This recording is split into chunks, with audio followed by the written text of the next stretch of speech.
true crime with strategic eyes. Strategic back again. What's going on, guys? Wasn't going to go live, but we had breaking news.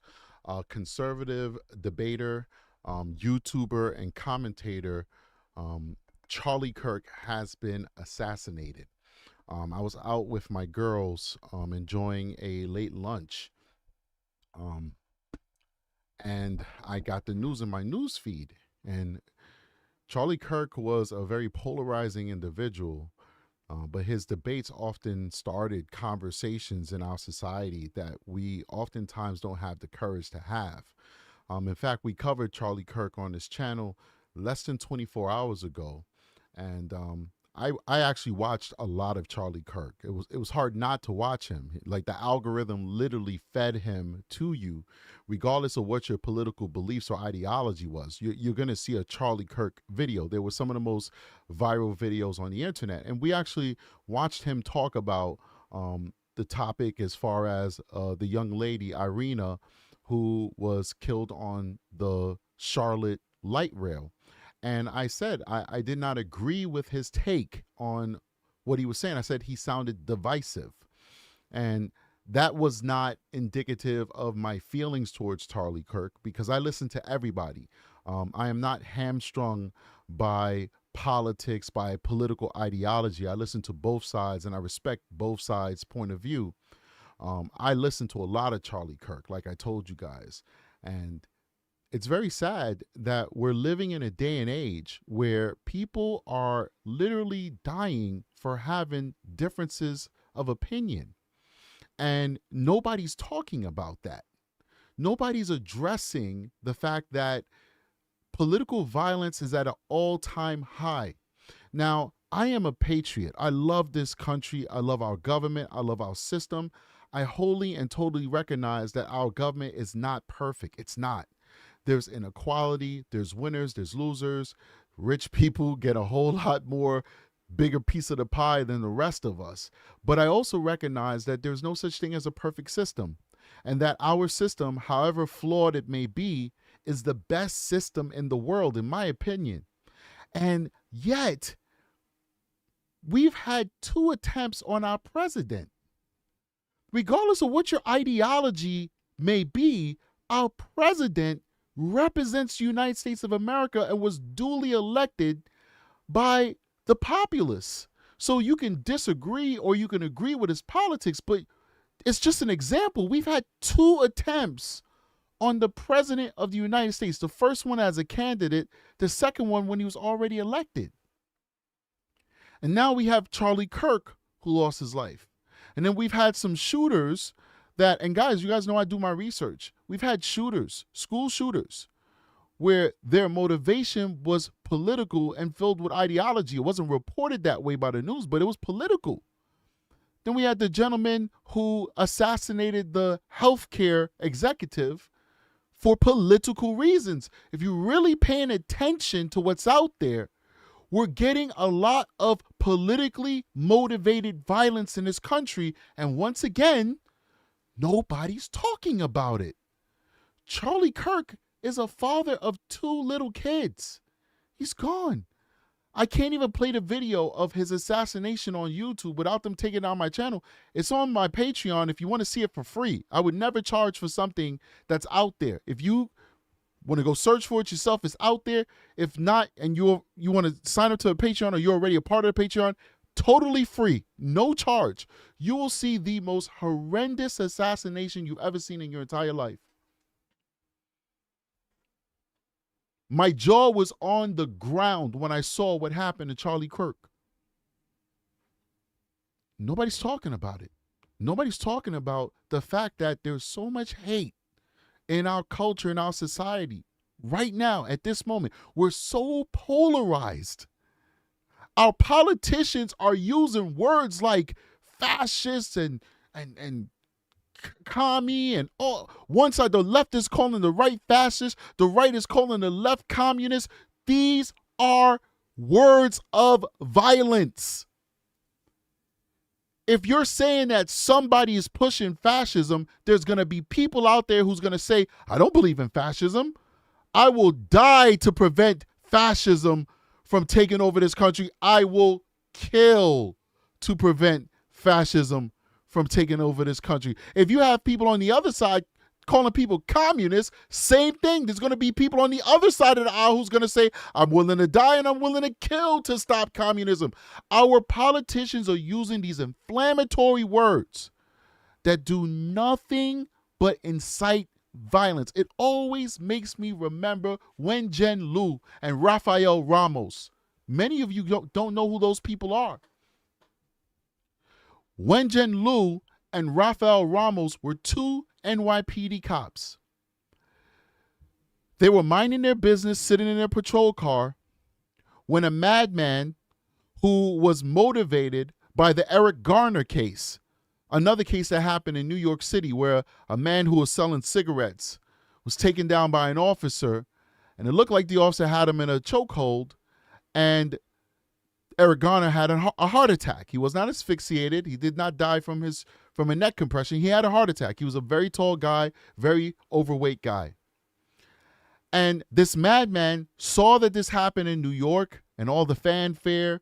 And this is where the whole I can't breathe slogan came from. I can't breathe, because that's what Eric Garner said. I can't breathe, I can't breathe. He had his hands up like this. He's like, I can't breathe, I can't breathe. While this man had him in somewhat of a headlock. And this madman drove up to New York and he found the first police officers he could find, and they were minorities. The person who took Eric Garner's life was a Caucasian officer. These were minority officers, and this black man shot a black officer and a Asian officer in the head. I'll play that video for you guys later so you can see the aftermath, the pain. They died because of the political rhetoric.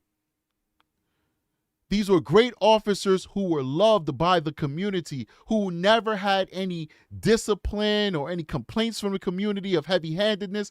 These were great officers who died simply because of the political rhetoric. What's happening right now in our country is exceedingly dangerous. On the left and the right, they are spewing political hatred, politically charged rhetoric that is inciting crazy people to do crazy things. And now a man, forget about his political beliefs, a man, a father, a friend to some, a son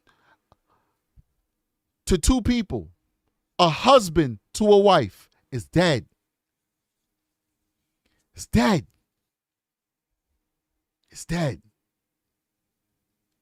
And it's because for some reason in this country, we have accepted this hate speech from both sides. This is a bipartisan thing from both sides, and it has to stop. Let's get into this. Their eyewitness described they do say they did hear just one shot heard as he was speaking to a crowd, hundreds, thousands there on hand for this. Of course, AP continuing to report he's in critical condition after being shot there in Utah. Of course, videos posted on social media circulating, very disturbing, from Utah Valley University show Kirk speaking into a handheld microphone while sitting under a white tent with the slogans, "The American Comeback" and "Prove Me Wrong." A single shot rings out. Kirk is being reaching up with his right hand as blood potentially... Foxy Amazon said, believing that politicians cares about you is like believing a stripper loves you. Foxy, we're to the point where I think you have a better chance of a stripper changing her ways and actually being loving and faithful to you than you have of a politician doing it. So I as artful as your analogy is, I think it's flawed because our politicians are so untrustworthy at this point and care only about power and maintaining their status that you probably got a better chance with the stripper. And I think all the strippers in the room will agree with me. Let's keep going. Message from the side of his neck. Very disturbing, very dynamic scene. We're hearing from different people there on hand for this. Hundreds, thousands of people. We're going to hear from Speaker Mike Johnson here in just a short bit of time. But again, we've heard Charlie Kirk there so many times in different conservative circles. And this from the president saying we must all pray for Charlie Kirk, who has been shot, a great guy from top to bottom. God bless him. So plenty of reaction right now as we're also potentially hearing on the ground on Capitol Hill, Chip Roy, the Republican, speaking out. Let's listen in. Strong guy. He's a good man. I hope, praying for him. I don't know the status. I have no idea. I keep getting conflicting reports, so pray. All right, you just heard there, Chip Roy, conflicting reports right now about the condition in which Charlie Kirk is in right now, but the AP reporting critical condition. So we're going to continue to follow that here on Live now. All right, so this is outdated. I'm going to find something a little bit more up to date. I just want to let you guys know from showing you this that it was initially reported that they had arrested somebody on the scene, and there was rumors going around that the person said that they would do it again if they could. It turns out that that is false reporting. They have 0 people in custody for this assassination, and the updated news is Charlie Kirk is dead. And if you see the video that I have posted on my Patreon for free, you will see that it was a fool's errand to believe that he could have survived what was done to him. What was done to him was instant death. I've never seen blood pour out of a human being like that in my life, and I've seen people shot before. I've seen people hurt before. I've seen people end themselves. I've seen a great many things being a police officer, but I've never seen what I observed in that video. Unbelievable. Fox. So this is just a scene there from the ground in Orem, Utah, on the campus of Utah Valley University. And I believe we're going to be joined right now by a reporter that was a witness to what transpired today. Eva Terry from Deseret News. Deseret, you're live on Live Now from Fox right now. Can you hear me? Can you describe what? On a swivel here, the police presence remains very strong here as they are preparing for a news conference at 4 o'clock, which is 10 minutes away. Yeah, about 10, 15 minutes away. We'll be checking that out, definitely. We're hoping to get more information about exactly how far they are in this investigation. We talk about not knowing what the motive is, but this much we do know, and that is that this was a conservative rally of sorts, a Charlie Kirk event, Turning Point USA event, and those are by nature political. With Charlie's fatal shooting here at UVU today, you just look. This is what we can show, ladies and gentlemen. The close-up video is too graphic. Well, and then you have witnesses that are already emotional, because anytime you have a shooting, it's going to be emotional. Tensions are going to be high. People aren't going to know exactly what it is that they necessarily just saw or heard. And then you add the political element on top of it, and then you have those biases that police and investigators also have to sort through, because anytime you bring politics into the situation, that's also going to influence people's emotions, make people upset, immediately say, maybe it was this side of the political aisle that did it versus that side. Yeah, they're going to lean into things, and that isn't what police can do. They have to look at the facts. I do believe that a rifle was used for this. I don't believe that the person was close up. They were marksmen. They were very far away. They probably had a rifle with a scope. It's not guaranteed they had a scope, because some people can get a good shot just with iron sights. But this was definitely a planned out, absolutely choreographed, probably before it happened. They knew exactly where this guy was going to be. And okay. You need me to do anything? All right, cool. All right. Yeah, this was certainly planned out and and rehearsed. I guarantee you this person cased that place before it happened. Everybody knew that this rally was going to happen for Charlie Kirk and his Turning Point USA organization probably weeks in advance. But I guarantee you this person used a high-powered rifle and a scope. This was a straight-up assassination. Unbelievable. Let's keep going. I apologize for that. With him to ask him any question, and he has become adept. He became adept at answering every one of those debate questions. He's a man with an opinion, with a strong opinion. He had no problem putting it out there. He had no problem going toe-to-toe with anyone who might have disagreed with them.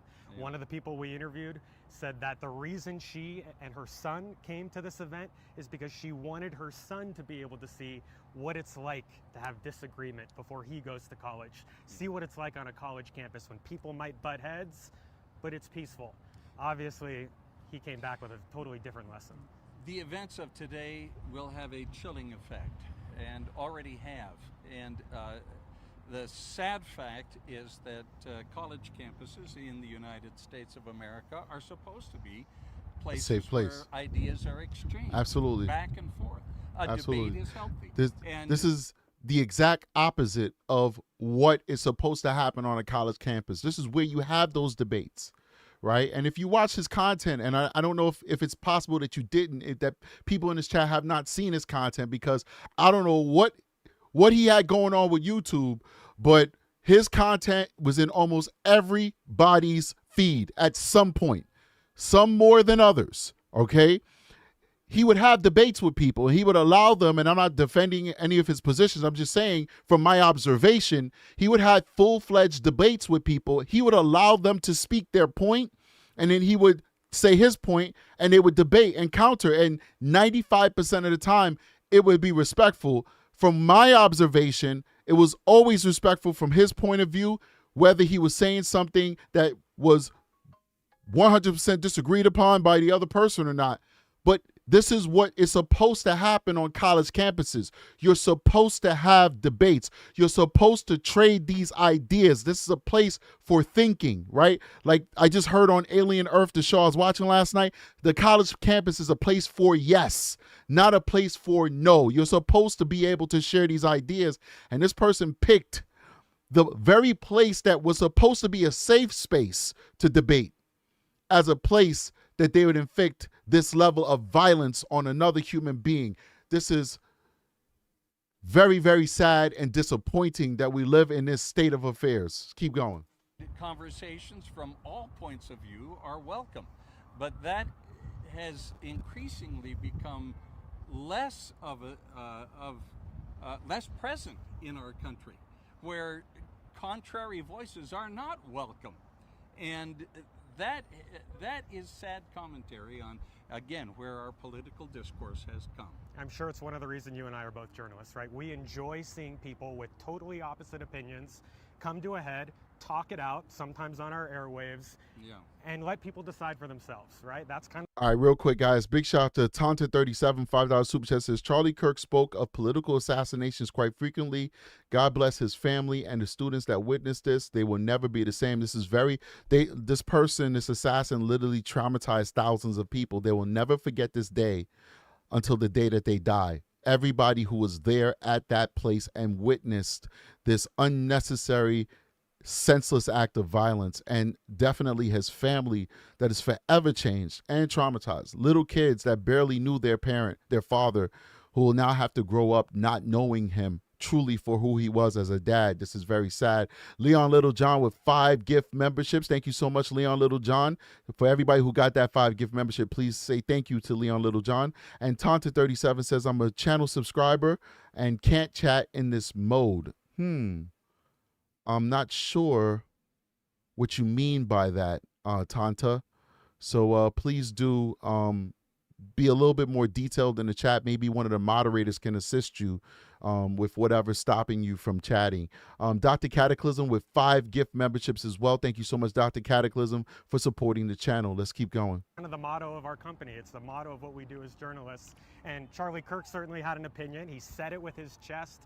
He let people decide. He was a good debater, I'm sure, in his mind.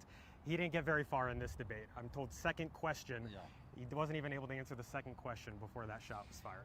One of our sons goes to school here at UVU, and we learned of this tragic shooting from him.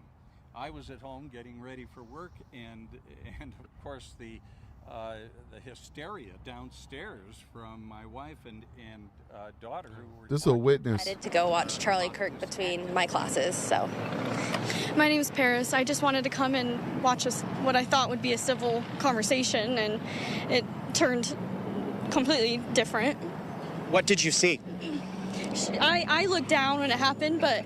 So basically, I heard a loud bang, which I figured a shot would be a little bit louder, but I just saw it hit him in the chest, and then all of a sudden just tons of blood gushing right out where his heart is, and then he like fell over and slumped down, and everybody got down and was screaming, and then we all ran. So it kind of shows you how witnesses see things differently.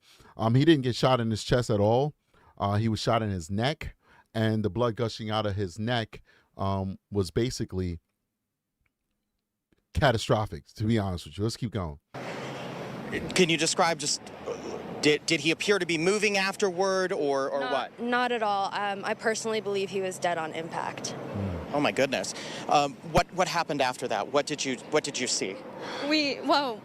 Everyone got down. Everyone was so scared, and I just grabbed her, and my boss was with us, which is her mom. She was like, run, and we finally got up and followed the crowd, and I just kept holding her. I don't even have my shoes on. I left my keys, and everyone's just like scared. Like it's traumatizing. Like, you know, it scares. Like, I don't even want to go to school tomorrow, you know. Yeah. So I agree with that statement. Yeah, I'm scared to go to school, but Wow. You heard the one shot. Were there multiple shots or? I think just one shot straight into Charlie Kirk, and that was it. And I think they got him. And did you see the Very person sad. who fired the shot or anything like that? No, I just knew that it came to the right of me and went just directly into his heart. I got a picture of him. Did you? What did you see as far as? I mean, was the crowd? How was the crowd reacting to him? I mean, he is somewhat known for being provocative, but what was going on beforehand? What was he talking about? So the first student got up and they were talking about religion, Mormonism, and Christianity, and the second student to get up was talking about transgenderism and how gun violence has been very frequent with that community, and that is when it happened. Wow. Pretty ironic. right after, during, right on that topic. Yeah, it's when he got shot in the heart. Yeah. What did you all see? You're joining us. What did you see? Well, I was about to enter the building. I heard what I thought was a gunshot, and I hurried and took cover. And then I saw the students running out, and I saw her. She was panicking. I thought she was having a panic attack. So then I grabbed her, and we ran through the tunnel, and then just brought her to my car over here to get her to calm down. So yeah, just to throw that out there, if anybody's, has an issue with these girls smiling, they are not smiling because they're entertained. They are in a state of shock.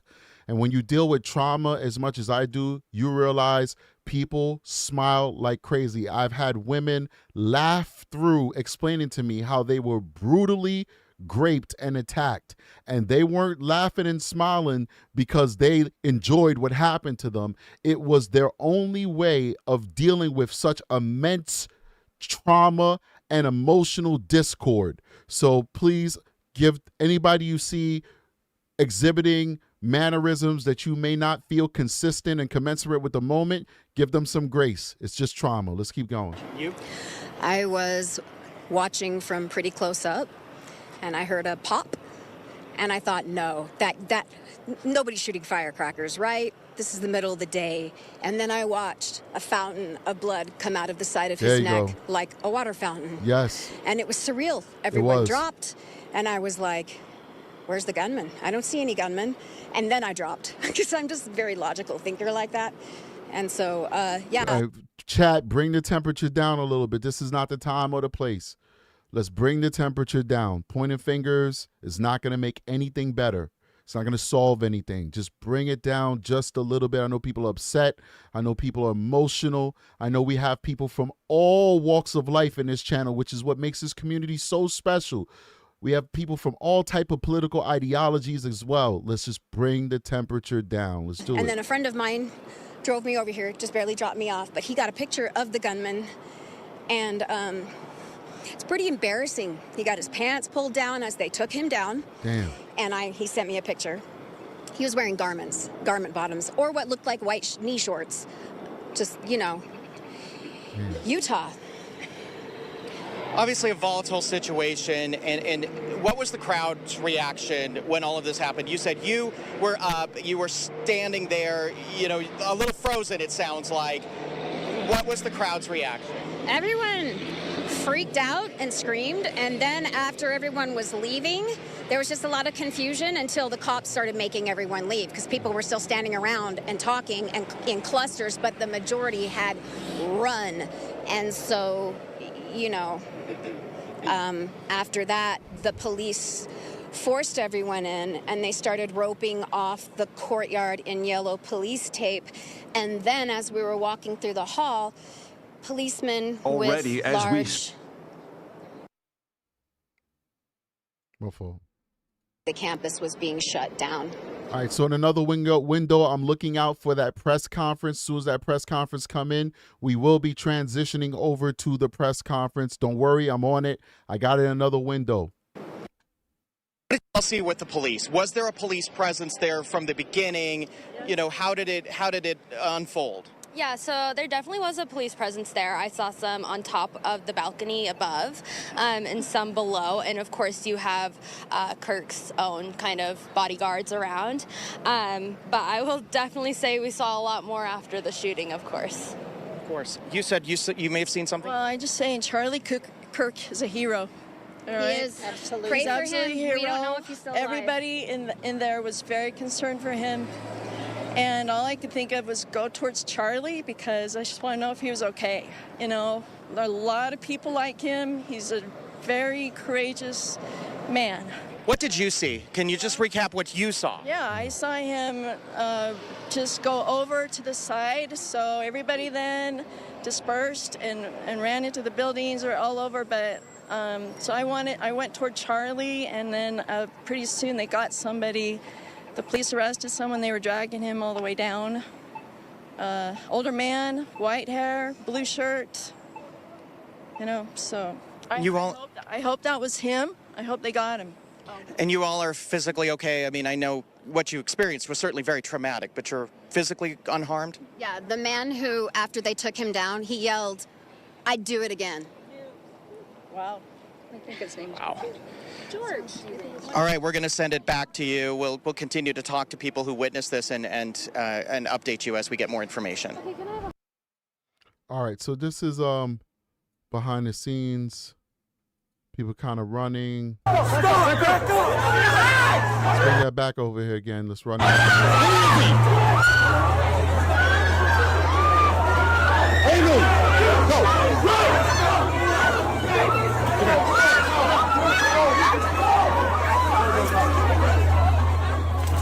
Oh my gosh! Oh my God! Oh my gosh! I hope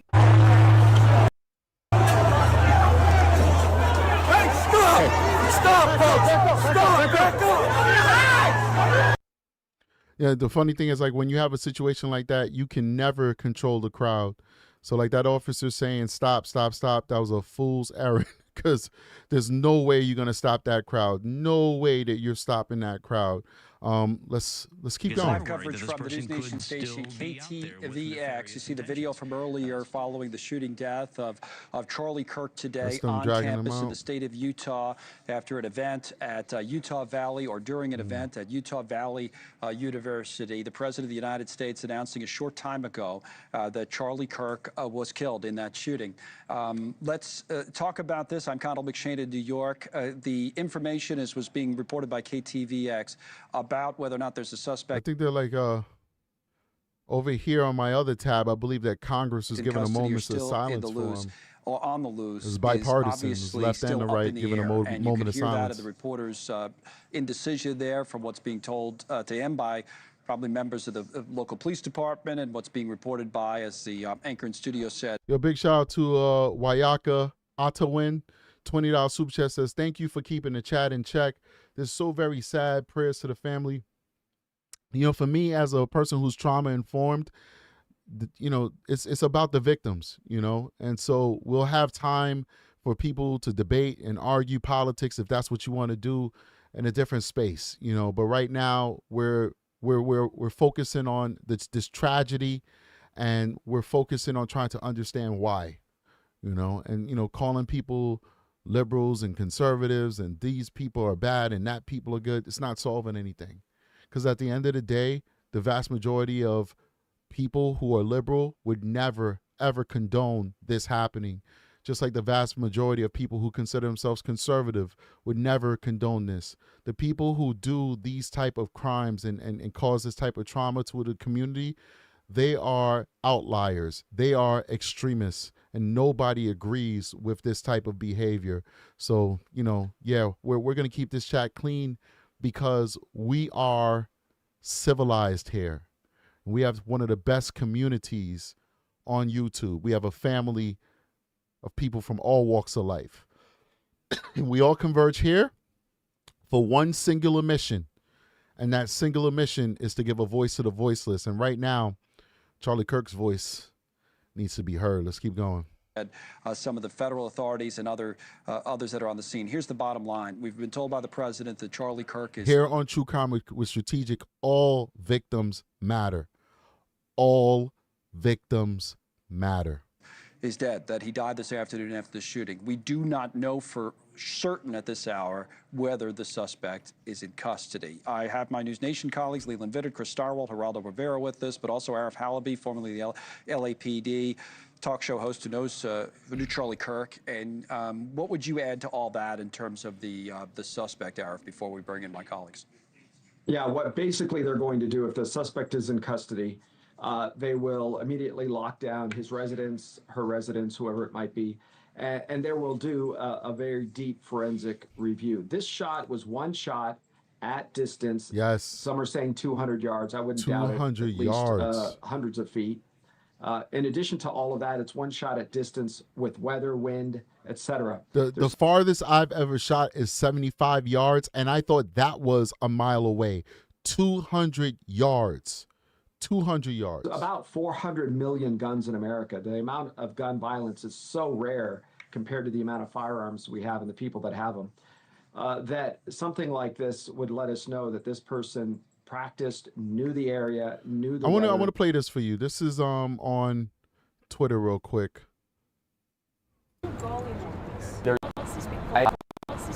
I go around universities and have challenging conversations, and because that's what is so important to our country, is to find our disagreements respectfully, because when people stop talking, that's when violence happens. I've never seen someone do this. Well, it's a growing trend because people like me are facing violence, assault, the left. Yes, the campus, Antifa. I've been stormed out of restaurants. I've been assaulted publicly, multiple death threats. Okay, so what's your goal in all this? There's more people that agree with me than some people would actually believe, and they come out of the woodwork when I do stuff like this. We record all of it so that we put it on the internet so people can see these ideas collide. When people stop talking, that's when you get violence. That's when civil war happens, because you start to think the other side is so evil and they lose their humanity. I go around. And you know, that last part especially, I agree with him on. When people stop talking, people get violent because we start losing our humanity. And that's what I see is happening in our culture, in our society, on both the left and the right. We're losing our humanity. We're not loving each other as brothers anymore. We're starting to look at our counterparts. If we disagree with each other, we're not looking at as fellow humans who just disagree and should debate and maybe change our minds. We're looking at each other like we're enemies. We're looking at each other like we're lesser than thou. We're looking at each other like we're less human than our brother simply because we disagree.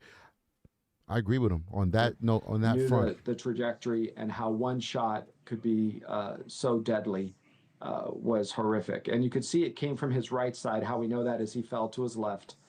You know, I've seen the video a few times of the blood coming out of his neck. I'm so sick to my stomach. Yeah. I can't tell you. He was such a decent human being. There are stories about him right after the election. 2 days later, he flew to Mar-a-Lago for just a couple of days. And he and I were talking after that. He said, Arif, you know, I go to Mar-a-Lago to help President Trump just with some ideas with his cabinet. I didn't end up leaving until before Thanksgiving, went back after Christmas. He was there for months, weeks on end. All right, so to help President Trump. Check this out. You think he'd already be in place? You would think that. So there's somebody on the roof. Look at that. Getting right up. Yeah. You think he'd already be in place? You would think that. So there's somebody on the roof right there? Just saying. He just ran from over, where's my finger? Well, from over there, ran in, And now he's right there. Just saying, just getting right up. Wow. So it looks like the footage is already starting to come out where people are showing allegedly, quite possibly, the shooter, where he was posted up in order to get his shot. Remember, if you have a tripod and you have a scope, you can make almost any shot, even if you're not a trained shooter. As long as you have experience shooting, you know how to do breath control and you know how to steadily pull back on the trigger so you don't jerk the weapon. If you have a scope and a tripod for stability, you can take a shot from almost anywhere within reason. Now, when we talk about a quarter of a mile away, then you got to be an expert sniper, right? But 75, like what I used to shoot at when I was in state corrections, 100 yards, 200 yards, probably beyond 200 yards, you have to be a bit of an expert, right? But 200 yards and under, if you have a scope and a tripod, you can shoot someone with a high degree of accuracy. Here's a video, the video's starting to come out, of somebody alleging that they saw somebody prior to this rally on the roof. I'll play it for you one more time. Yeah. You think he'd already be in place? You would think that. So there's somebody on the roof right there? Just saying? Huh.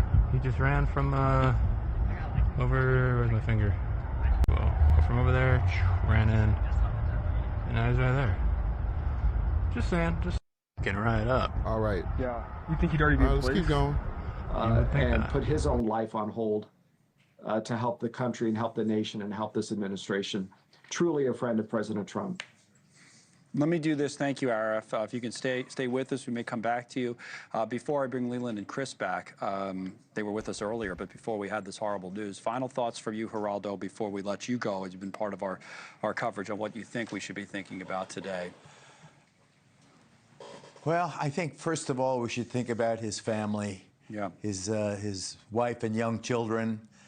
I think that's where it starts. He was a shining light to millions of young Americans. He inspired them to get involved in the political process.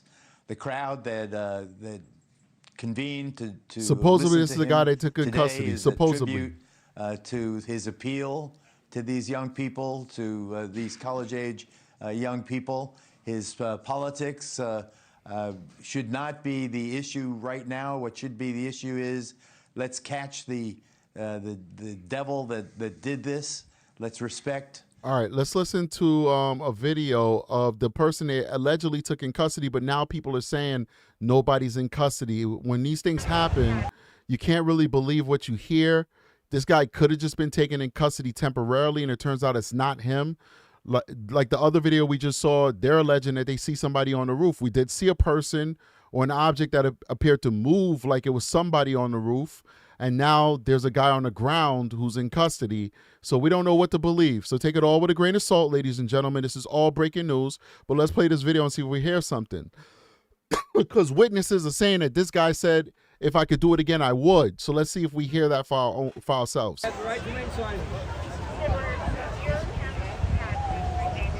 He said he has a right to remain silent. That's not something that somebody who's innocent would say.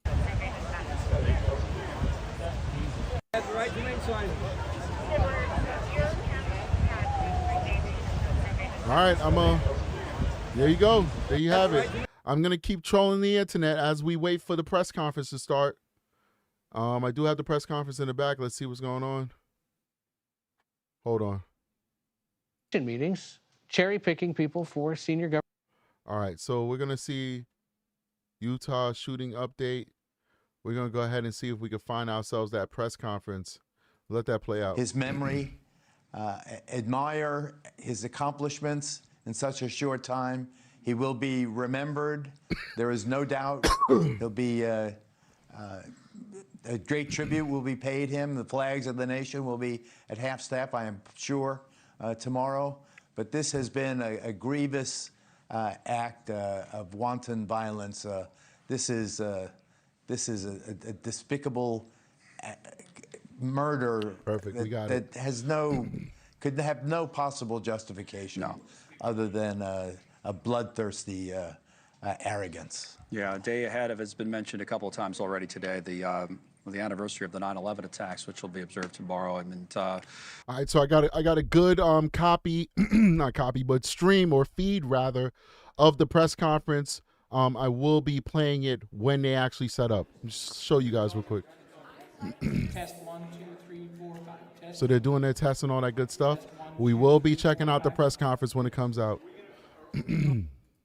What a terrible day. Geraldo, thanks for all the time. As always, we'll talk to you as we do every day. I want to bring both Leland and Chris back. Chris Starwold, our political editor, was with us earlier, as was Leland Vittert. But that was before, guys, we knew of the terrible news we now know, as reported by the president, that Charlie Kirk has died. Thank you for watching. Subscribe below and download our News Nation app. All right. Shooter on. Him here, we don't know any of that information right now. Hopefully that press conference happening soon can clarify some of that information. But we have seen people coming by with signs, with flags, just kind of standing at the intersection over here, or just kind of on the sidewalk, trying to just basically a lot of heavy emotions out here. People are upset that this happened on either side of the political spectrum.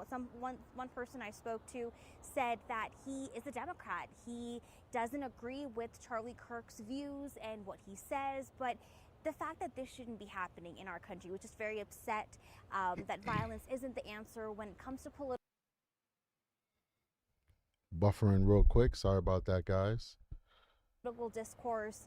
So is hoping that we can be more peaceful, we can come together. So you have a lot of people kind of just standing, coming out, holding signs saying pray for America, some families coming out, and of course people driving by. We're honking, we're just kind of yelling messages to each other. So pretty active out here. Again, we don't know if this is in fact where Charlie Kirk was transported to. All right, real quick, while that's playing in the background, I want to just go ahead and show some love to people who are supporting the channel because the press conference is about to start soon.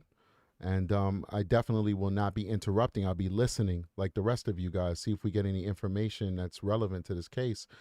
So big shout out to all you wonderful people who've been showing love to the channel.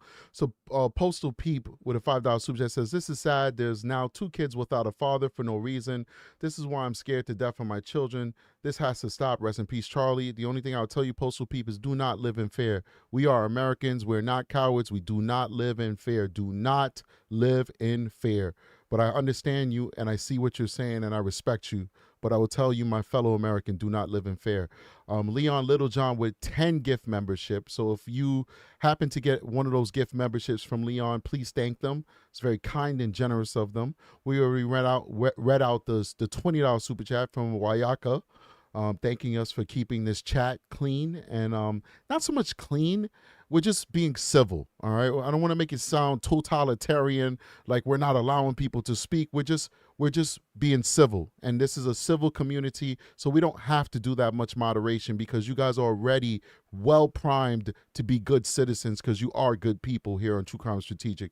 Jennifer Smith with a $5 super sticker. Appreciate you. Emily is now a recruit member. Krista Van Tudenberg with a $5 super chat says, appreciate all the work you do on your videos and the atmosphere provided. I appreciate you for supporting me. Edward Wood with a $5 super says, thank you for covering this. It's very sad. No matter what your political beliefs are, I agree with you 1,000%, Edward. Thank you for saying that. Rachel Nungari is now a recruit member. Welcome. And Better Than You with a $5 super says, thank you for going live. It's nice to not be alone right now with this, and we're doing this together, and we do appreciate you. We're a family. This is True Crime with Strategic Family. We're all equal here. I'm no better than you. You're no better than me. We're all family. We're going to ride this out together. And hidden in the shadows is now a recruit member, and somebody just sent us some coffee. We do appreciate the donation of coffee. Let's get back into this. In front of a jury, but we here should never expect to get to hold, for example, a copy of Mr. Kirk's autopsy report. That's just not how Utah does things. Search warrants, again, typically they become public 20 days after police execute the search warrant. I was actually on a coalition that included journalists that negotiated that with state courts. But even then, law enforcement can go to a judge and can ask that the search warrant be sealed really indefinitely. So there's no guarantee we're going to get to see a search warrant. That assumes the search warrant is going to be served, and it probably will here. But 20 days at the earliest before we probably see some of those search warrants, and even then, law enforcement may go ahead and ask the judge to seal them. All right. And Nate, so this is more of them apprehending this alleged guy. Big shout out to who sent us coffee. We appreciate you. That's the sound for coffee. The sound for coffee. Check this out. How dare you! How dare you! How dare you! How dare you! How dare you! How dare you! We're not even sure that this guy's the shooter, guys, by the way. We're not sure that he's the shooter. There's no guarantee that that's him. Because they are saying that they don't have anybody in custody. He could have been a guy who took credit for it, even though he didn't do it as a decoy. He could just be, who knows? They said Heather McDowell says that they released that guy. So, like I said, you got to take this stuff with a grain of salt.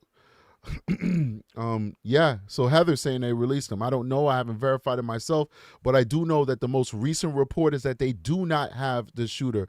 I'm going to mute this because I don't want our channel getting hurt with all of the bad language, but let's listen.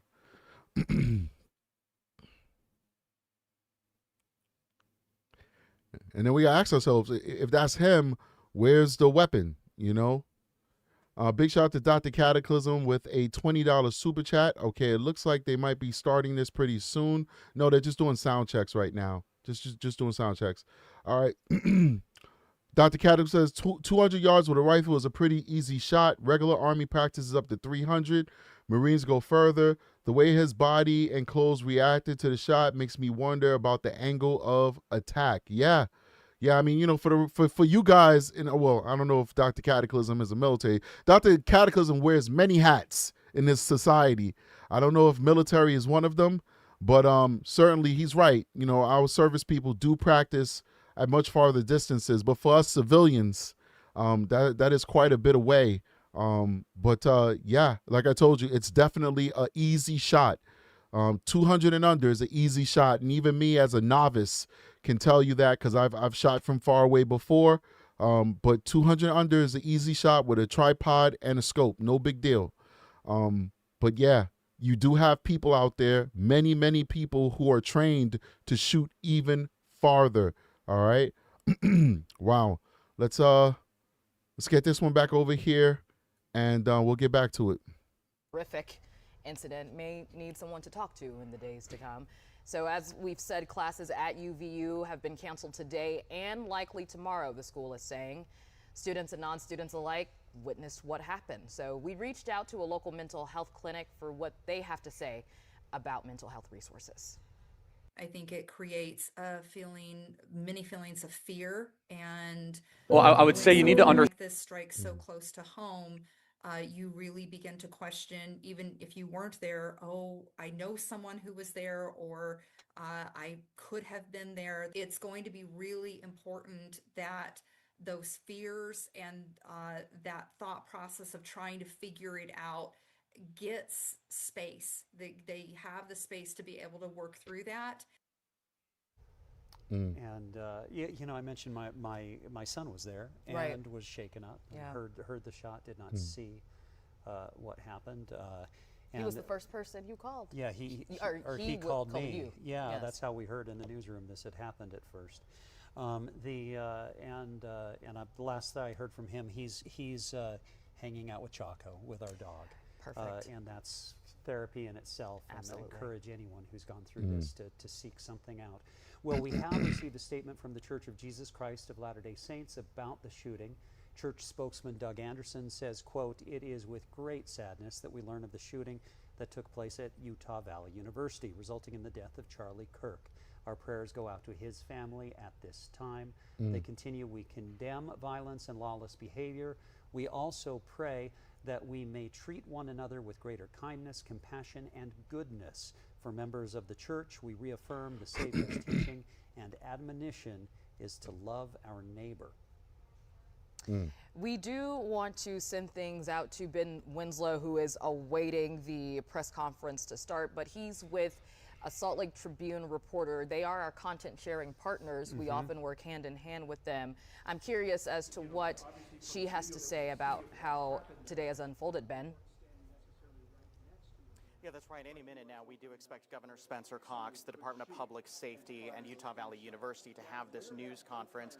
Meanwhile, I am joined by someone who was there covering this event, Emily Anderson-Stern, a reporter with our content sharing partners at the Salt Lake Tribune. You're on the State House Watch Desk. Tell us what you saw. So I was standing in the crowd of people as he was speaking. It was about the second question that was asked, because the format's typically that attendees ask him questions, he answers, debates them. In the second question, essentially the person was asking about mass shootings, and as he was answering, we heard one gunshot ring out. Everyone dropped to the ground. People were screaming, and then we saw police officers come and start evacuating people. As soon as I looked back at the table, Charlie Kirk was gone.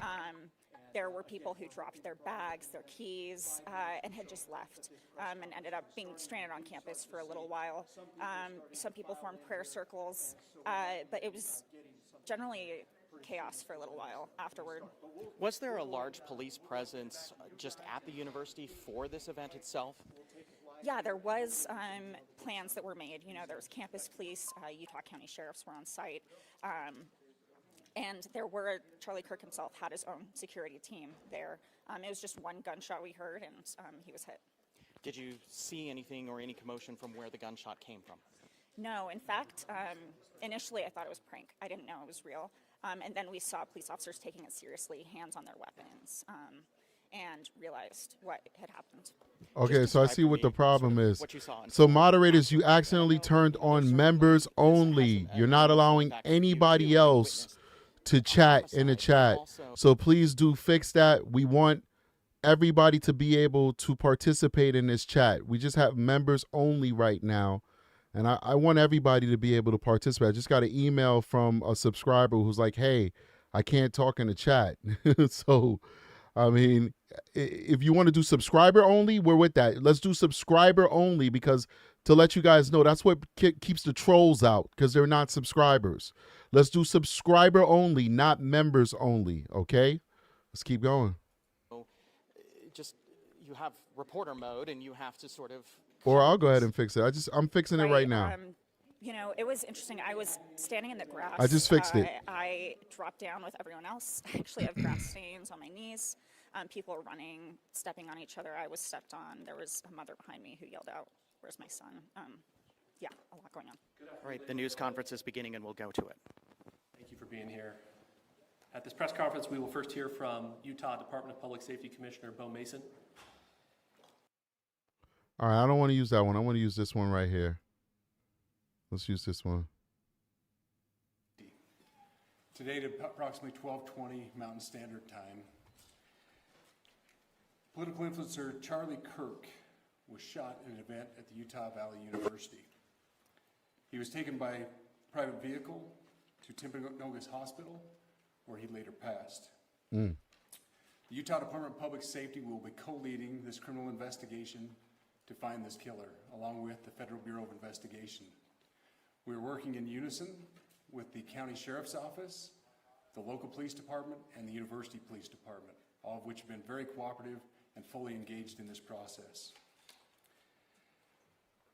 Shortly after the shooting, we did have a suspect in custody, George Zinn, but he was released from custody after we identified that he did not match the shooting suspect and was not an accurate person of interest. However, he has been booked into the county jail by Utah Valley University Police Department for obstruction of justice. We do still have an active investigation for the person of interest. This incident occurred with a large crowd around. There was one shot fired and one victim. While the suspect is at large, we believe this was a targeted attack towards one individual. This is a tragic moment in our state and in our country. As we heal, we encourage everyone who is struggling with news of the incident to call 988, our state mental health crisis line. In addition to that, our partners with the FBI will also be discussing other ways we can communicate through the public for tips and other information. Thank you. Good afternoon. On behalf of the FBI, we extend our sincerest condolences to the family and friends of Charlie Kirk.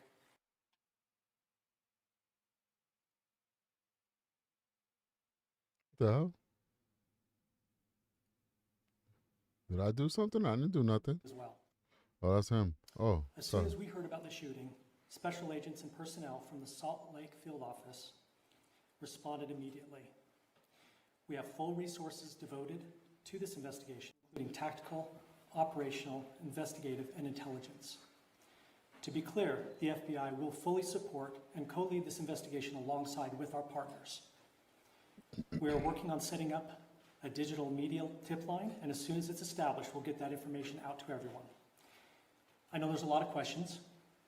This is very much an active case, and this investigation is in its early stages. We are following all the leads and all the evidence. If anyone has any information, please report it to the FBI or local law enforcement. Thank you.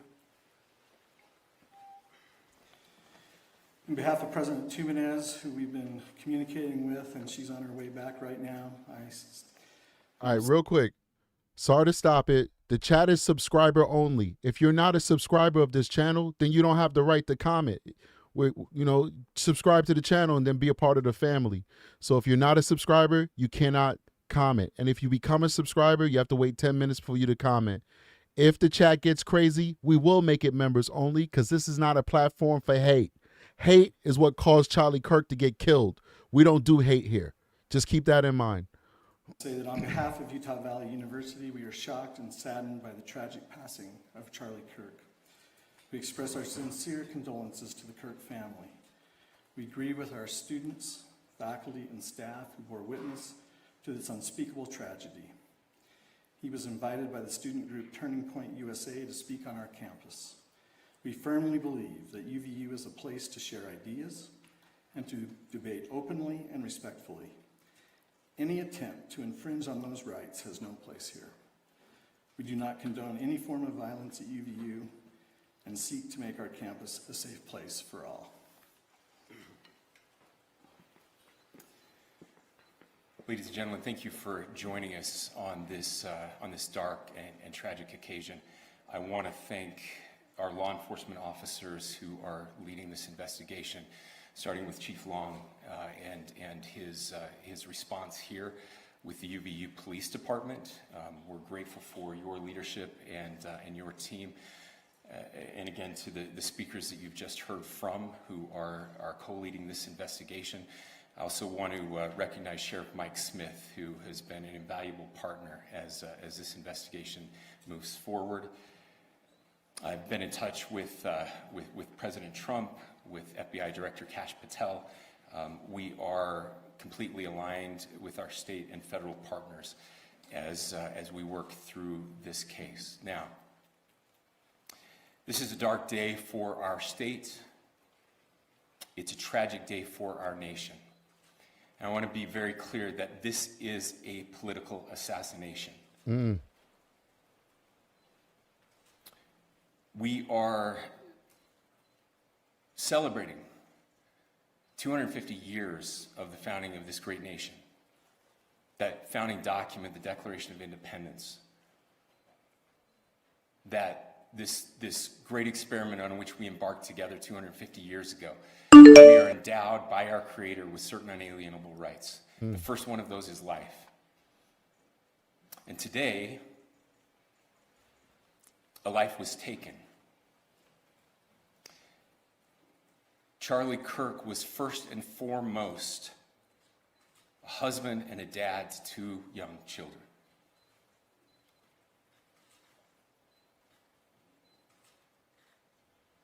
He was also very much politically involved, and that's why he was here on campus.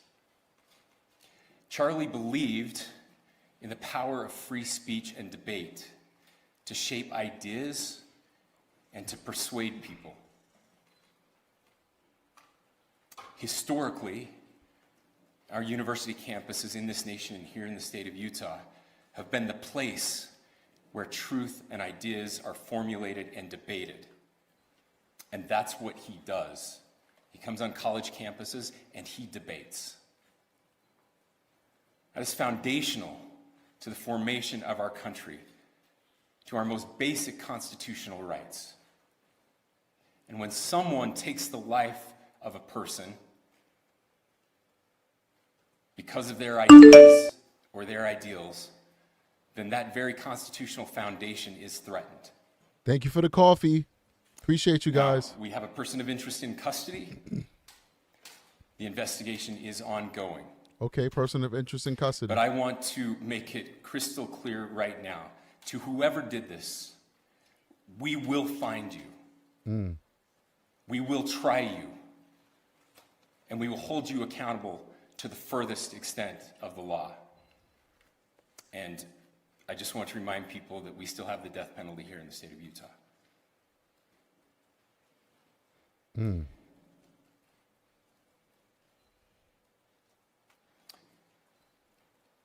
Our nation is broken. We've had political assassinations recently in Minnesota.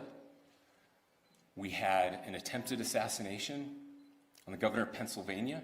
And we had an attempted assassination on a presidential candidate and former president of the United States, and now current president of the United States. Nothing I say can unite us as a country. Nothing I can say right now can fix what is broken. Nothing I can say can bring back Charlie Kirk. Our hearts are broken. We mourn with his wife, his children, his family, his friends. We mourn as a nation. If anyone in the sound of my voice celebrated even a little bit at the news of this shooting, and there's people who did, I would beg you to look in the mirror. I would say go get mental health counseling. And to see if you can find a better angel in there somewhere. Because even if you disagree with the guy, I don't care what he's his human. politics are. He's human. I care that he was an American. We desperately need our country. We desperately need leaders in our country.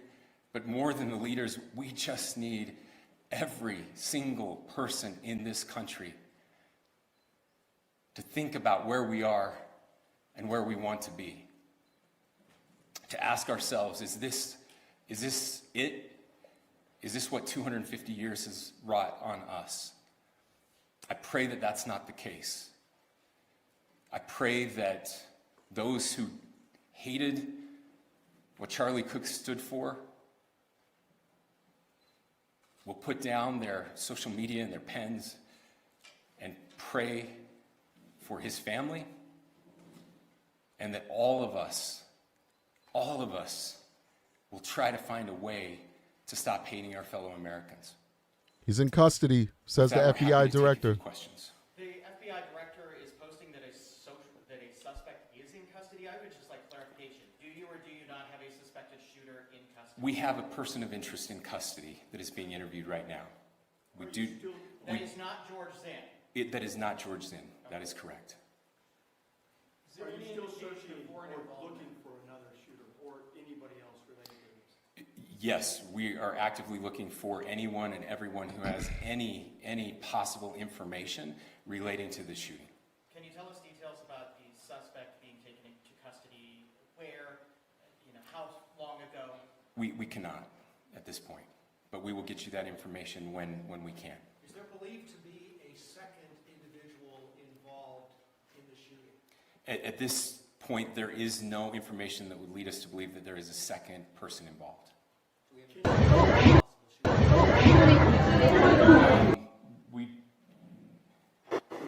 you want to talk about what we know there? Yeah.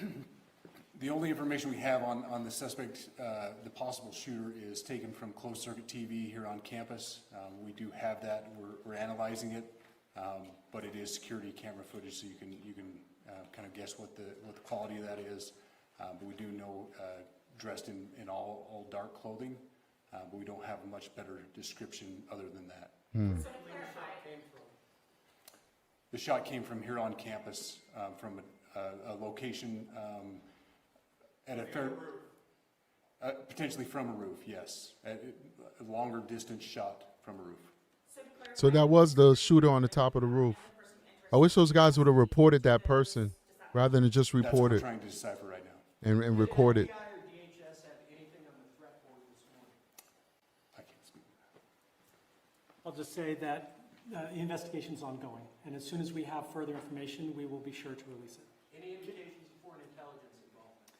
As of now, I can't comment on any of that. Can you talk a little bit about the security of the event itself? Who was there security-wise, and what happens on these kind of events? So my name is Jeff Long. I'm the police chief here at UVU, and I'll tell you right now, we are devastated. We're a small police department. We have a very large campus. We have over 40,000 students. 40,000. We love our visitors, and we're devastated by what happened today. This is the police chief's nightmare. That's a big school. I'm very saddened for the Kirk family. I know his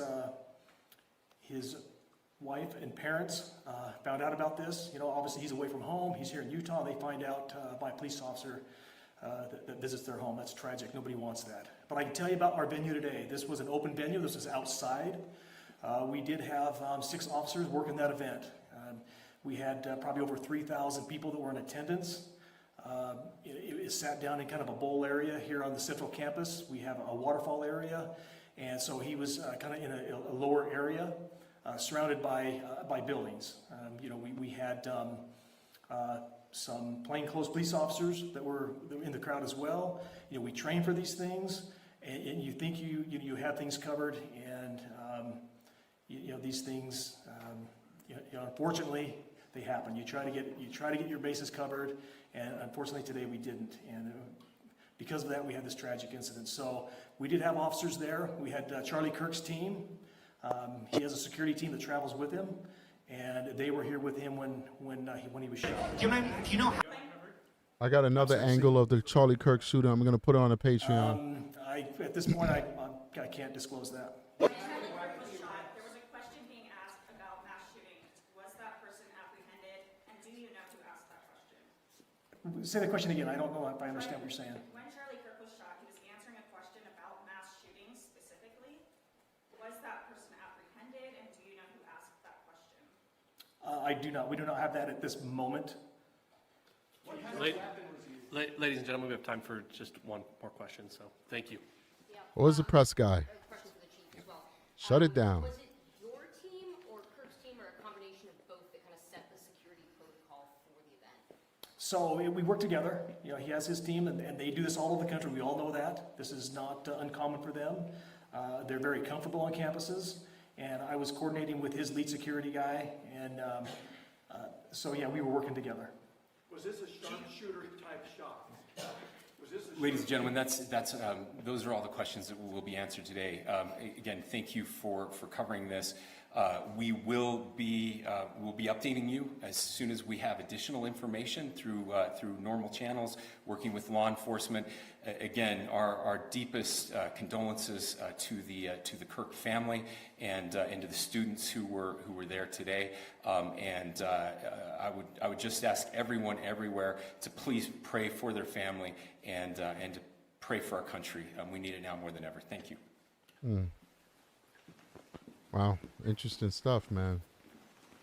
Very sad stuff. I think this is ours.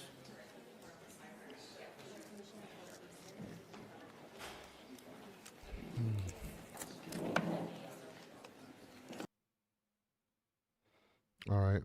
They ended that there. Let's see what we got going on here. It happened in broad daylight at an event at Utah Valley University. As Charlie Kirk addressed the crowd, a single fatal shot was fired. I hear up top, I just saw him grab, it looked like his neck, and there's just blood pouring out everywhere, and his eyes kind of rolled back. This video shows security rushing 31-year-old Charlie Kirk to the hospital. The panicked crowd ran for cover. It's traumatizing, like, you know, it scares. Like, I don't even want to go to school tomorrow. President Trump confirmed the death on Truth Social. Kirk was a rising star in conservative politics and a fierce ally of the president's. He was a co-founder of Turning Point USA, which advocates for conservative politics on university campuses.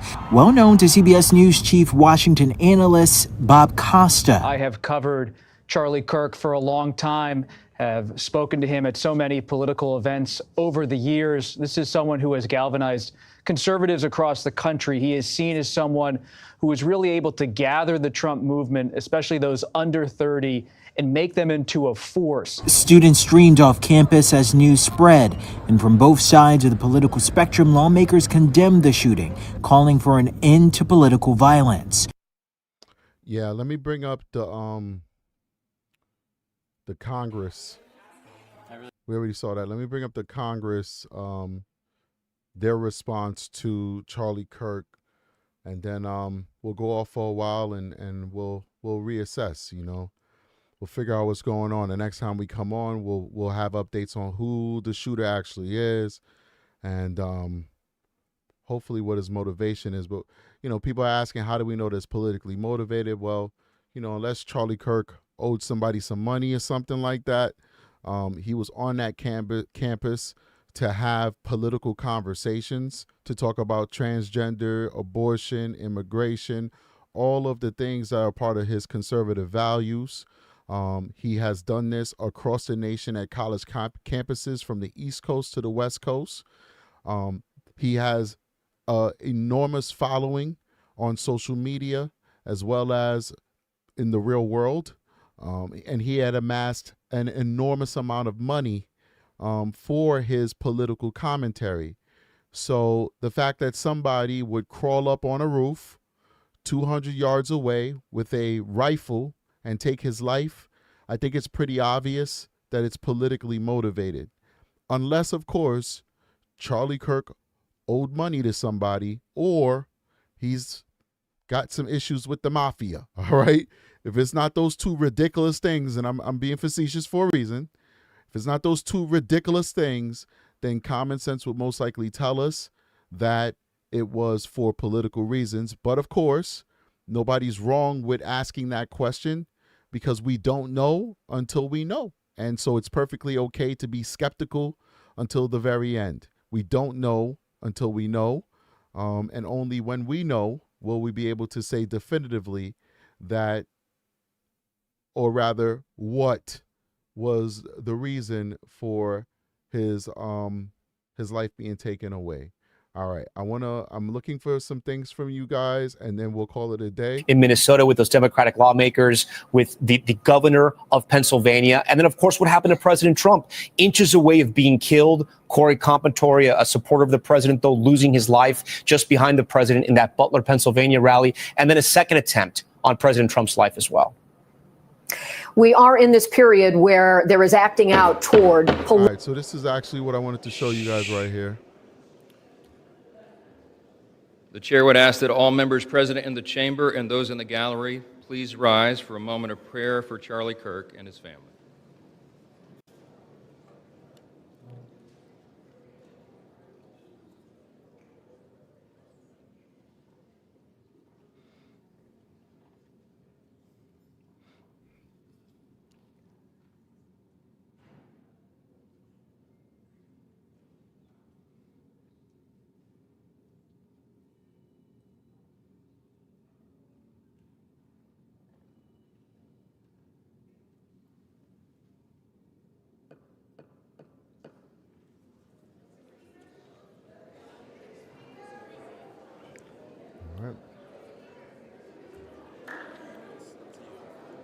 For what purpose does the gentlelady from Colorado rise?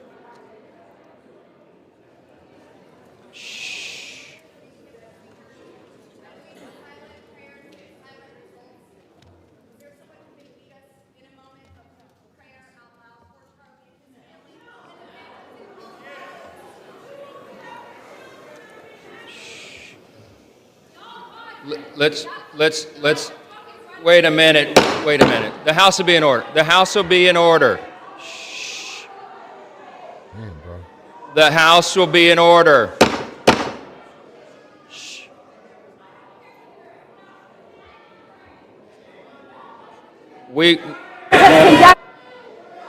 The House will be in order.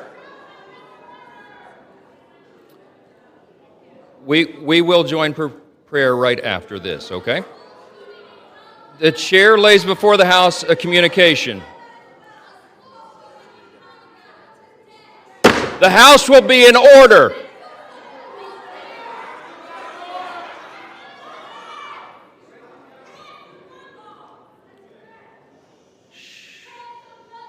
Thank you all. The House will be in order. I mean, I could be wrong, but that sound like Jasmine Crockett to me. She has a very distinctive voice. I want to go ahead and see if I can find a little bit more about that drama that happened in the House as a result of Charlie Kirk's passing, or rather his untimely assassination. Let's play this. Let's give you some filler real quick while I go and I dig for some more video for you guys. Political figures. Moderator Kristen Welker. Kristen, this is a sad day for the country. And I know, just like you have, I've been hearing from a lot of Republican sources, people who knew Charlie Kirk, who they themselves are incredibly sad. This was a tragedy. This was somebody who had worked very hard for a political party he believed in, for a movement he believed in. It was his life, right? He was a rising star in Republican politics, and he worked so closely with so many Republican elected officials. And even though he did not have an office, even though he did not run for office, he was not elected, he was in so many ways a leader in that party. He had a huge platform. And because of that, he was a target for someone, a deranged individual who may now be in custody. So, Kristen, I want to ask you, the conversations you're having with your Republican sources along the same lines? Tom, I think you captured it really well. And the fact that in talking to a White House official, it was described to me that everyone there is just in a state of shock. All right, so just to give you some context, this is what I'm getting from, because I'm doing research while we're watching this. And listen, you guys know I'm nonpartisan here. I'm a centrist. I don't believe in either political party. It's just my personal belief. But what we just heard, it's being reported by major news sources, NBC, CBS, etc., and Forbes, that the outburst was from Democrats during the moment of silence for Charlie Kirk. So the people who were screaming were from the Democratic Party.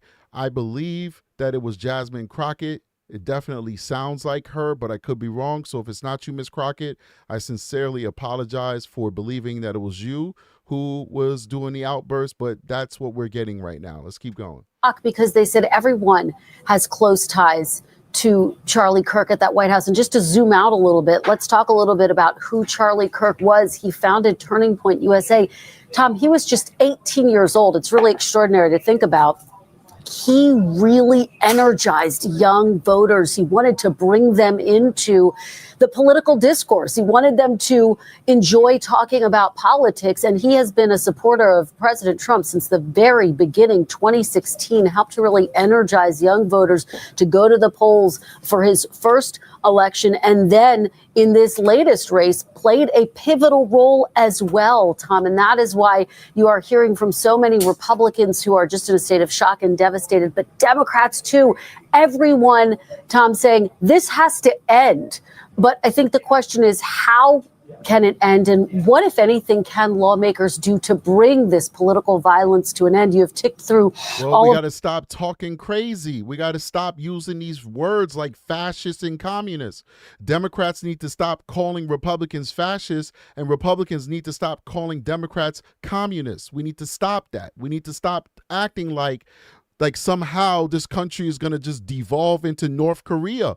All right, we have elections. You know, in 2 years, if you don't like Trump, I'm not telling you who to like. I'm just saying, if you don't like Trump, in 2 years, we have an election for the House and for the Senate that could literally stop Trump in his tracks. If you do like Trump, you vote in more Republicans, and then Trump will be able to do whatever else he wants to do. Like, this is a democracy. We do have power. Don't get me wrong. The game is a little bit rigged. The game is a little bit rigged, but we still have power in this country, and we need our politicians to stop preaching like the world is going to end when it's not, because you're going to get crazy people who's going to say, you know what, the world is going to end. I've got to do something about it. I'm going to be the hero, and I'm going to stop this person that's going to end the world. Stop talking like that. Our politicians are basically speaking murder into existence. On both sides, they're speaking murder into existence. I listen to some of these politicians. I'm like, how is this person not criminally charged? They're literally inciting violence, but they're protected because they're politicians, and politicians have a little bit more leeway when it comes to freedom of speech. But you listen to some of these politicians, and it's almost like they're literally begging for things like this to happen. And it's shameful. And how did we get to this point? I don't know, but we're going to figure it out eventually. Of the different examples, I was struck when Governor Cox said, "Our nation is broken." Really powerful, Tom. Yeah, and on that point, and the funny thing is, if you look at the definition of these words, right? If you look at it, you look at, like, for instance, fascist. Trump is not a fascist. If you really know what the definition of fascism is, he's not a fascist. If you look at Zoran Mandami, he is not a communist. If you look at what the definition of a communist is, Zoran Mandami is not a communist. We're just calling these people whatever we want to call them, and it doesn't even make any sense. Like, these people are not communists and they're not fascists. They just have different political beliefs on how to run a democracy. That does not make you these evil words. It doesn't make you a Hitler or a Pol Pot. It doesn't. You're an American that just has a different opinion on how the government should run. And that's what elections are for. And I don't understand why we're doing what we're doing by inciting this violence on both sides. I want to bring in our senior Washington correspondent, Hallie Jackson, who's been covering this with us, and our team here moment by moment. Hallie, I do want to ask you, you wonder, we covered Butler, what happened in Butler, Pennsylvania. We covered what happened in Minnesota, what happened with the Pennsylvania governor. We cover all these events and the news cycle moves fast. But I just feel that we're getting to a point now where this is going to change things. And you wonder how other people like Charlie Kirk on the right, on the left, people in the center, people who are passionate about politics, and then elected officials themselves, how are they going to go out there in the public? How are they going to campaign? Tom Winchell brought up a great point. The Secret Service can't protect everybody. How exactly are politics going to move forward in this country? And can I add to that, Tom, too, in addition to these, I think, thoughtful and important questions, what about people who are not elected? What about these, call them influencers, call them whatever you want, who are in the public sphere, who have a huge outsized voice among people who have of all various political persuasions, who are now starting to express real fear, concern about what happens to them, just like Charlie Kirk was. So real quick, on the Patreon, we have tons of different angles of this unfortunate tragedy. I believe that knowledge is power. So whether you want to watch it or not, it's up to you. I will always be the type that I'll post everything. Okay, period. Point blank, period. Knowledge is power. All right.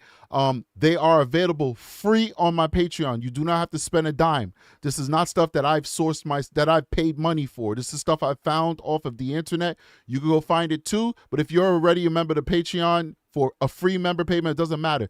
If you just go on my Patreon page, you'll be able to watch it for free. You will not be charged anything. Just make it. I'm putting everything in a place, one place to make it easy for you guys. That's basically it. All right. I'm not trying to pitch my Patreon so you can subscribe. I'm just telling you, I'm done the hard work for you. Go to the Patreon. You can see everything there. And I just have to be sure that you don't have to pay anything, because people will then send me hate mail and say, how dare you charge people to go watch this video? And I'm like, I'm not charged. Did you even try and go watch it? Because if you did, you'd see that it's free.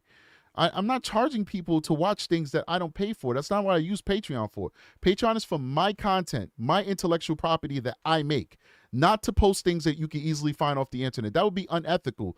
And True Crime with Strategic is not unethical. Let's keep going. He's not elected. He is not somebody who was a lawmaker who would have been privy to some of these protections here, Tom. And I think in addition to the horror and the shock and the anger, there is also a degree of fear as well about where we're going, about what is happening here at this moment. And I think I was struck by what you heard from Governor Cox there. I want to hear what Senator Cory Booker has to say. So he's I heard on that Charlie Kirk the other side on the aisle. So I heard that Charlie Kirk got shot, and now I hear that he's dead.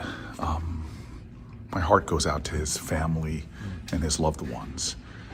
But I think all Americans should be mourning right now, because this is another attack on our country. It's a political assassination. And this is just another signpost that we are in crisis, because political attacks, heinous, violent political rhetoric in our country is going up. What did I just tell you?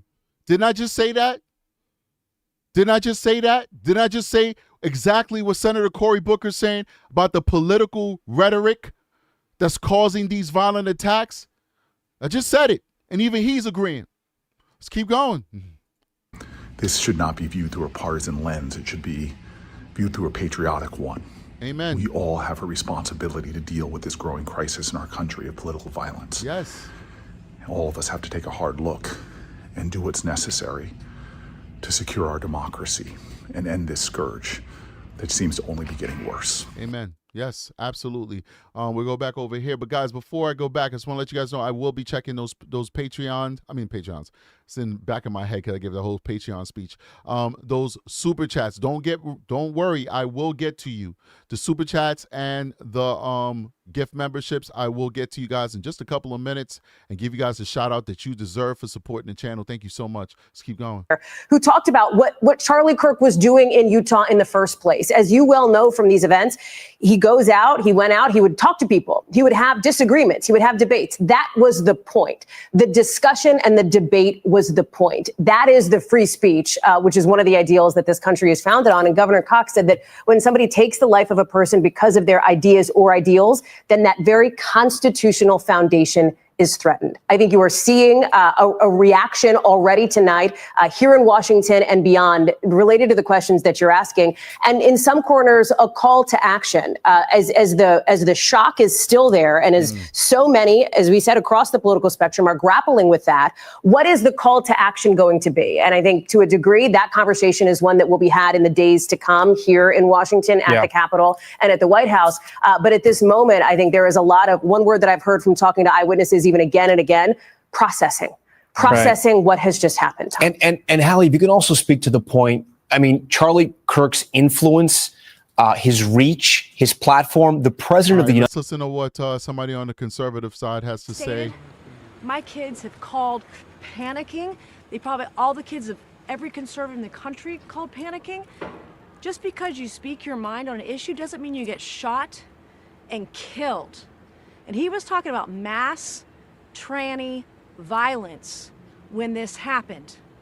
In this country, we have the First Amendment. Yeah, you know what? I hear what Veronica Welch is saying. She says, unpopular opinion. I don't agree with your opinion, but I do respect you and I appreciate you for making it here on True Crime Strategic. She says, unpopular opinion, if you put yourself out there as an activist politically, aligning your beliefs, others strongly disagree with, you are unfortunately putting yourself at risk for physical harm. I just feel like this is a culture of fear.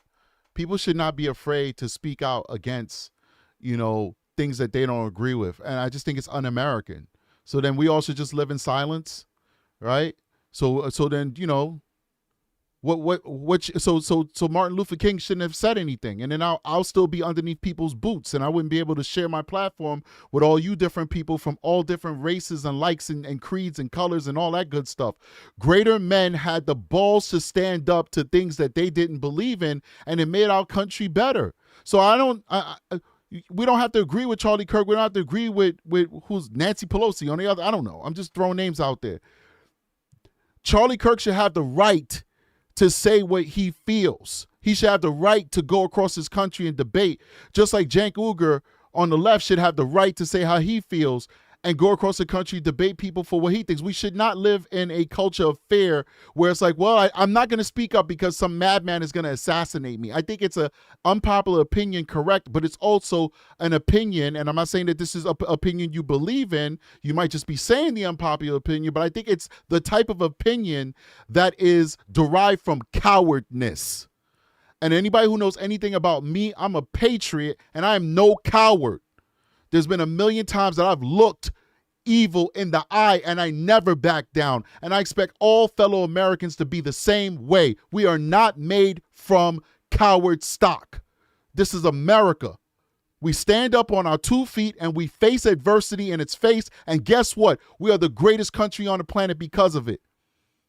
I look at slavery as a testament to the greatness of this country because we had it, we saw it was evil, and we overcame it, and now look at this country. I don't care what anybody says. This is the greatest country on the planet, full stop. And if God put me in my grave tomorrow, I'll go in my grave smiling that I had an opportunity to live in this country at this moment, at this time, in this place. I come from nothing, and the formula is simple. Work hard. That's it. It doesn't matter if you're dark as night like me or light as white, whatever. I don't know. I can't even make it rhyme. Just work hard and you'll find your way. There's no other country on this planet that can give you that type of opportunity. Go work hard in Zimbabwe and see how far it gets you. Go work hard in, I don't know, Ukraine and see how far that gets you. Go work hard in the Middle East and see how far that gets you. Go work hard in America. Go work hard in India. Go work hard in China and see how far that gets you. Go work hard in America and see how far it gets you. Nobody's saying you're going to be rich. There's no guarantee for you to be rich. But you work your butt off. You stay out of trouble. You make yourself valuable to this society.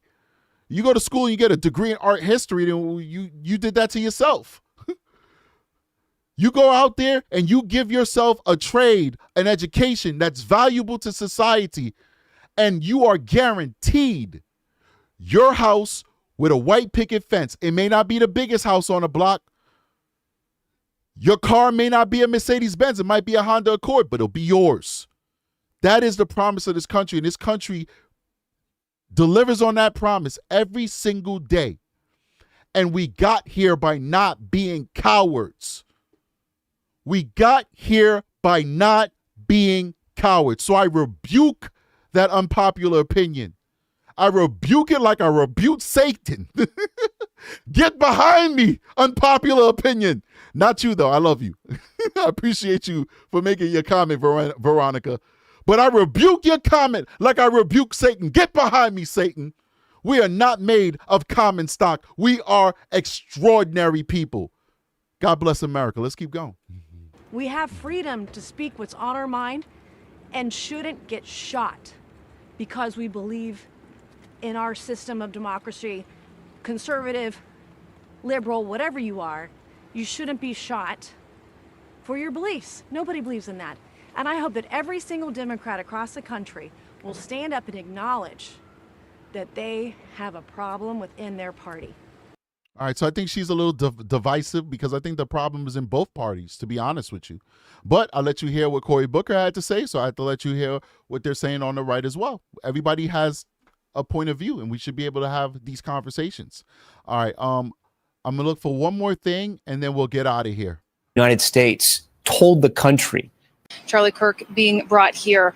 Entrances, exits are closed. Anybody coming to the hospital was turned away unless they were arriving in an ambulance, which we've been here for almost 3 hours now, has not happened. So those ambulances being rerouted to other hospitals. A growing crowd behind. To the people that are celebrating anybody's death, but we should be celebrating some deaths.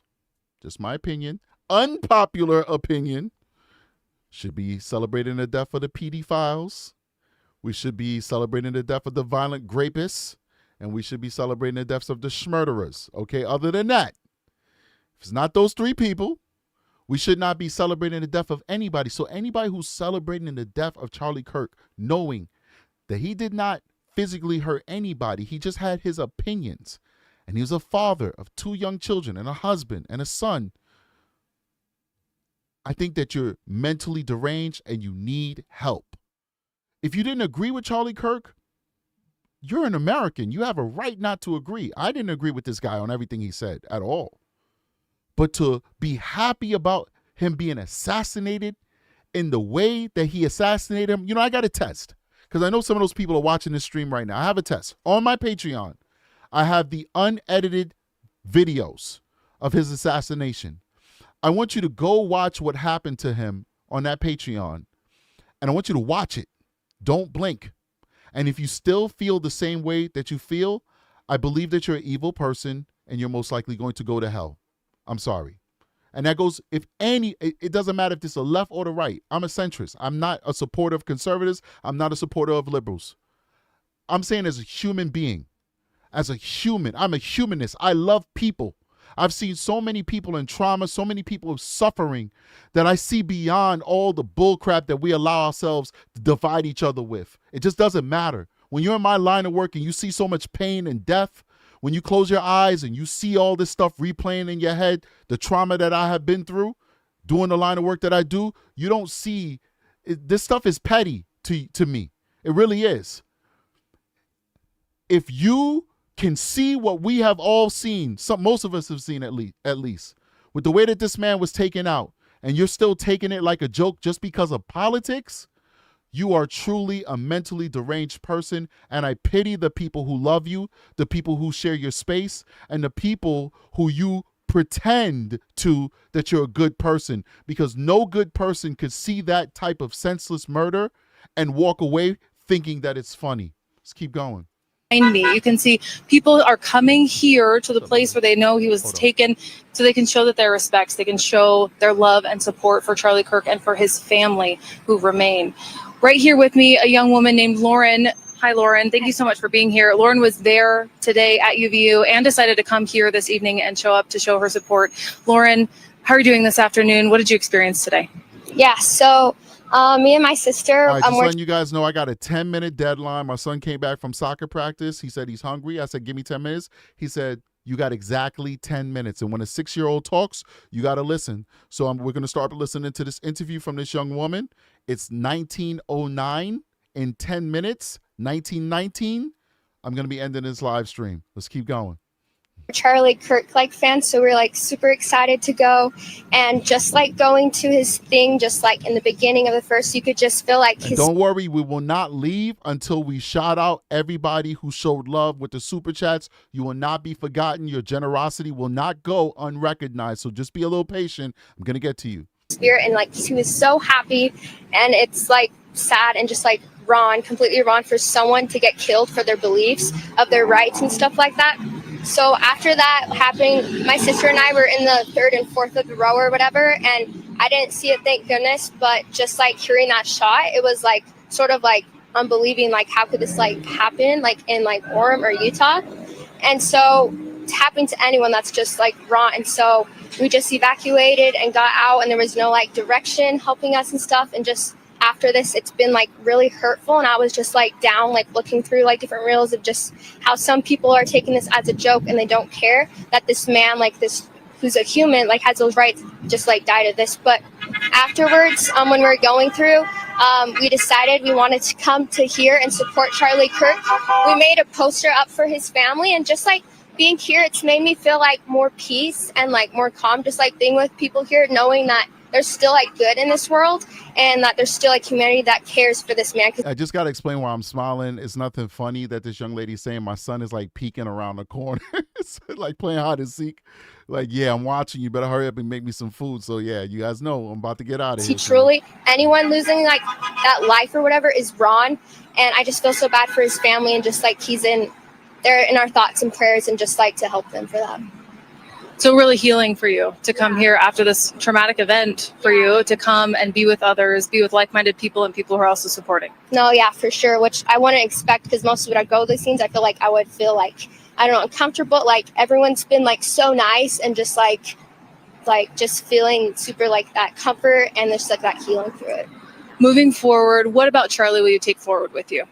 Yeah, so even though this was my first day meeting Charlie, just I've always wanted to know him, and to me, just seeing him today, just so happy, and sharing his connection with Christ, I really connect with him.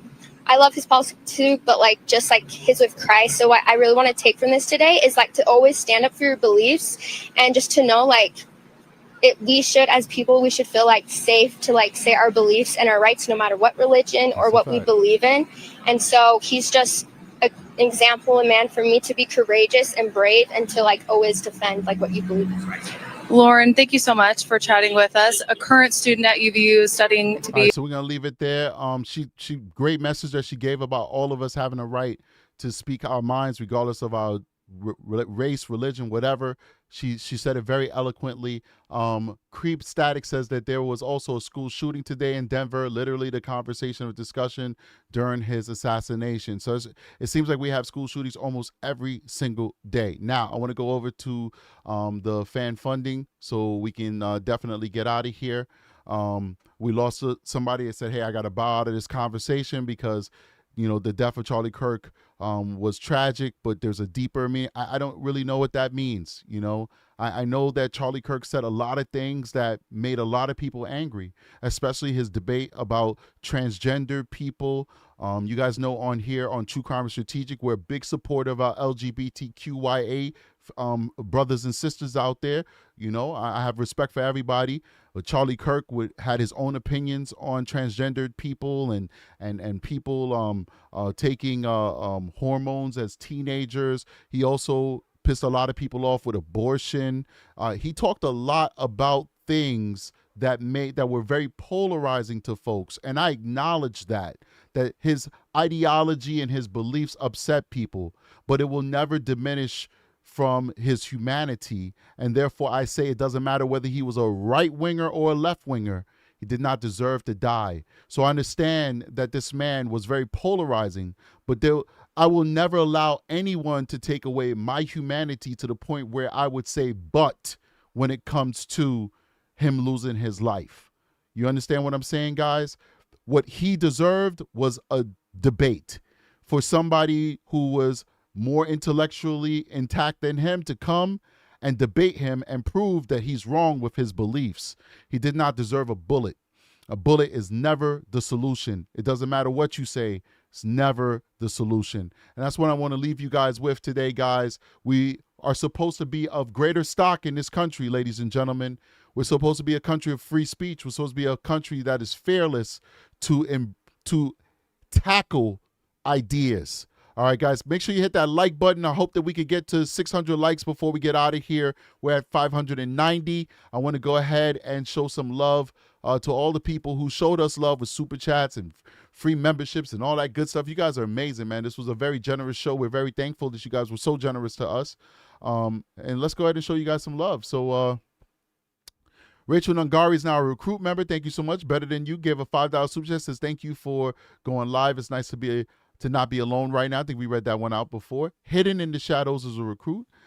Edward Wood gave 5 gift memberships. Make sure you thank Edward for his generosity. Daisy May Photo with a $9.99 super chat says, I'm so sad, legit tears. I think we're all sad, and we join you in that sadness. This was definitely a tragedy. Emily gave a $2 super chat. Says, you're the best out there, Strategic, and I really appreciate you, Emily, for supporting the channel. Dr. Cataclysm spoke about the distance of the shooting and how the military trains at farther distances than 200 yards. We read that one out. Butterfly Lovechild became a patrol member. Welcome to the family, Butterfly. Leon Littlejohn gave 5 gift memberships, and then he came back and gave an additional 5 gift memberships, and that was very generous. And I think he had given some gift memberships before as well. He gave 10, so that he gave like 20 there. At 25, he gave 25 gift memberships. And Dr. Cataclysm gave a few as well. And then we come back down, and Edward Wood gave 5 additional gift memberships. We had almost 55 gift memberships or memberships in general today, and that was amazing. And we thank you guys for your generosity, for the people who gave gift memberships and the people who just signed up, like Hidden in the Shadows. That just signed up to the membership. Thank you so much. Let's keep going. Lasagna Lemonade gave a $5 super chat and says, buying more silly junk on Amazon can wait. Thanks, Strategic. I'm addicted to Amazon too. I'm not going to lie to you.